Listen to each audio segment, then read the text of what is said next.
Bonjour Père Mathieu. Bonjour Claire. Vous êtes directeur éditorial de Radio Maria France depuis 2 ans, donc à savoir septembre 2015. Est-ce que vous pourriez nous présenter cette radio ? Avec joie, je vous présente Radio Maria France qui existe depuis maintenant bientôt 20 ans. Radio Maria France aura 20 ans en 2018, mais Radio Maria existe depuis 1983. Née en Italie, sur une petite paroisse, et elle est devenue assez rapidement une grande radio en Italie, et puis elle s'est développée dans beaucoup de pays d'Europe, d'Amérique du Sud, d'Amérique centrale, très très présente en Afrique, et maintenant Radio Maria est présente dans 73 pays. Donc quelques 34 ans après le début de son existence, et à Radio Maria, Radio Maria France, nous sommes situés près de Toulon, à la Garde, maintenant.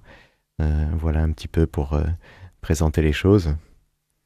Et pourriez-vous nous présenter donc la ligne éditoriale de Radio Maria France ? Alors la ligne éditoriale, c'est quelque chose qu'on retrouve dans toutes les Radio Maria, à savoir ce qu'on appelle communément les fameux 3 tiers. D'abord la prière, quelque chose de très important pour nous et pour tous les auditeurs, c'est de pouvoir se brancher sur Radio Maria et prier d'abord. Nous avons tous les jours sur Radio Maria en direct la prière du rosaire, la prière des offices, la Sainte Messe, bien sûr.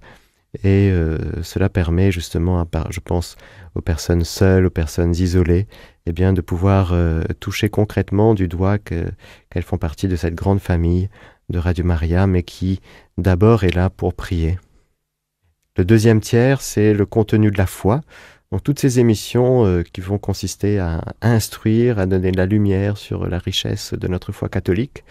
Donc moi personnellement, par exemple, je fais beaucoup de catéchèses, 4 jours par semaine, et puis il y a une dizaine de prêtres et d'autres personnes qui interviennent pour parler des sujets de la foi, toujours en direct.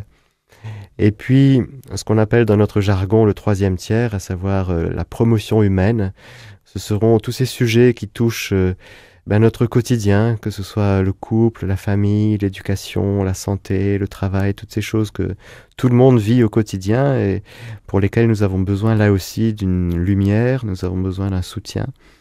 Voilà, c'est le 3e tiers de notre programmation que nous retrouvons donc à Radio Maria France comme dans toutes les radios Maria dans le monde. Et comment est structurée l'équipe de Radio Maria France ? Alors ici, pour l'instant, nous sommes 8 salariés, une trentaine de bénévoles. Le bénévolat est pour nous quelque chose de très important, cet esprit du volontariat, donc les personnes qui donnent de leur temps, cet esprit du volontariat qui doit imprégner toutes les personnes qui sont à Radio Maria. Nous sommes là pour nous donner.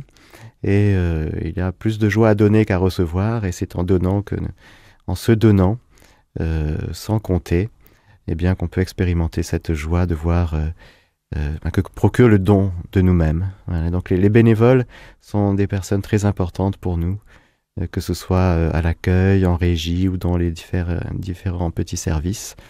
Eh bien, j'espère qu'à l'avenir, nous serons de plus en plus d'ailleurs de volontaires à Radio Maria.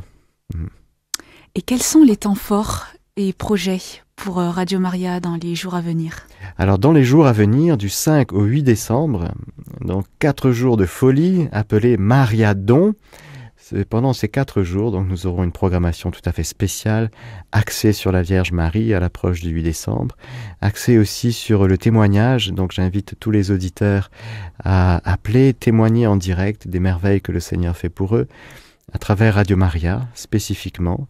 Donc nous aurons des temps comme ça très spéciaux, de célébration tous ensemble.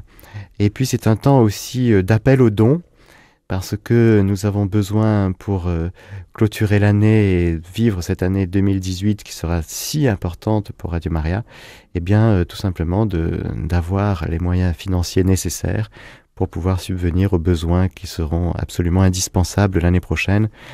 Vous savez que c'est exceptionnel, mais j'espère que c'est le début d'une grande aventure. Nous avons obtenu 5 fréquences, donc dans le nord de la France, Lens, Arras, Douai, Béthune. Et puis nous avons obtenu des fréquences en Alsace aussi, Strasbourg, Colmar, Mulhouse, et puis une à Bourg-en-Bresse.